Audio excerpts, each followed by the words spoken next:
Hi friends, welcome to Kavitha's kitchen. இன்னைக்கு நம்ம கிச்சனில் இடியாப்பம் கொழுக்கட்டை செய்கிறதுக்கு ஒரு மிக்சிங் பவுலில் 1 கப் அரிசி மாவு சேர்த்துருக்கேன். இந்த இடியாப்பம் கொழுக்கட்டைக்கு தேவையான அளவு உப்பு சேர்த்துக்கணும். இதில் 1 டீஸ்பூன் தேங்காய் எண்ணெய் விட்டுக்கலாம்.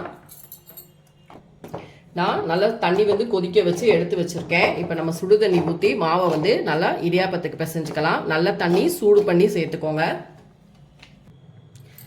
இடியாப்ப கொழுக்கட்டைக்கு மாவு ரெடி ஆயிடுச்சு. அடுத்து உள்ளே வைக்கக்கூடிய பூரணம் ரெடி பண்ணிக்கலாம்.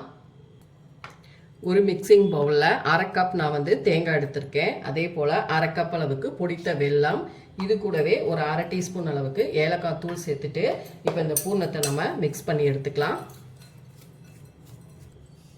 ஃப்ரெண்ட்ஸ், இந்த மாதிரி வாழை இலை நீங்கள் கட் பண்ணி எடுத்துக்கோங்க. நல்லா கழுவிட்டு இதில் தண்ணி எதுவும் இல்லாமல் சுத்தமாக வடிச்சிட்டு இதில் நம்ம தேங்காய் எண்ணெய் தடவிக்கணும். இப்போ முறுக்கு, அதாவது இடியாப்பம் உரலில் மாவு ஃபில்லிங் பண்ணிட்டேன்.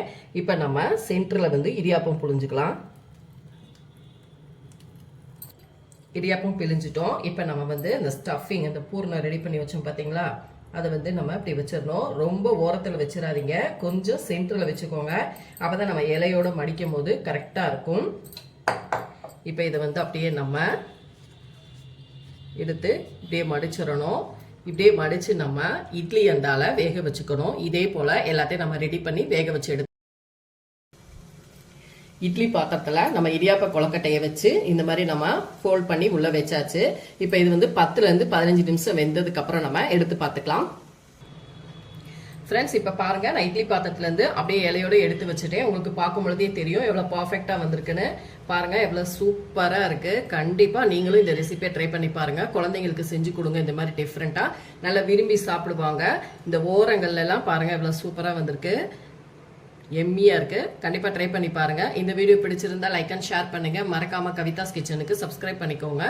ஃபேஸ்புக் அண்ட் இன்ஸ்டாலையும் ஃபாலோ பண்ணுங்க.